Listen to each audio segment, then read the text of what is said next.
سلام بچه ها، چطورید؟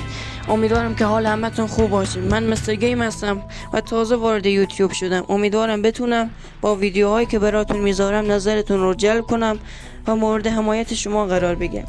خب بریم سراغ ویدیو. امروز میخوام ماموریت های هفته اول بویاپس جدید رو براتون ترجمه کنم تا بتونید هرچی سریعتر بویاپس رو به لول 100 برسونید و آیتماش رو بگیرید. اگه میشه ویدیو منو لایک کنید و دکمه سابسکرایب رو بزنید و زنگوله هم فعال کنید که تا ویدیویی میذارم با خبر بشید.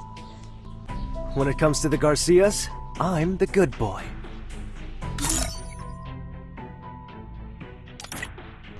خب بچه ها، اولین ماموریت گفته که شما باید داخل مپ کلش اسکواد، نگفته رنگ باشه یا ساده. حالا اگه ساده بیم بهتره چون رنگتون هم خراب نمیشه. گفته داخل مپ کلش اسکواد 5000 دمیج رو به انمیا وارد کنید. بچه ها، ماموریت دوم رو شما حتما باید داخل مپ رنگ انجام بدین. از شما خواسته که داخل بتل رویال 5 آرسنال رو باز کنید. ماموریت سوم از شما خواسته که داخل مپ ها 10 بار بازی کنید، فرق نداره چه مپی باشه. ماموریت چهارم، شما باید داخل فری فایر 300 دقیقه بازی کنید. ماموریت پنجم از شما خواسته که داخل لوک رویال 30 اسپین رو بزنید. وارد بخش لوک رویال میشید. این کارت های زرد، شما اگه 3 بار این اسپین 10 تایی رو بزنید برای شما 30 تا رو رد میکنه.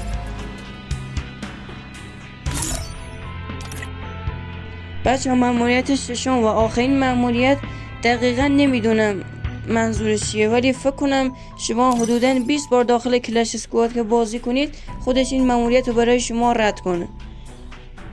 بچه ها، ازتون ممنونم که تا آخر این ویدیو رو نگاه کردید. امیدوارم که لذت کافی از این ویدیو رو برده باشید. لطفا این ویدیو رو لایک کنید و دکمه سابسکرایب رو بزنید و زنگوله هم فعال کنید تا ویدیو بعدی. فعلا خدا نگهدار.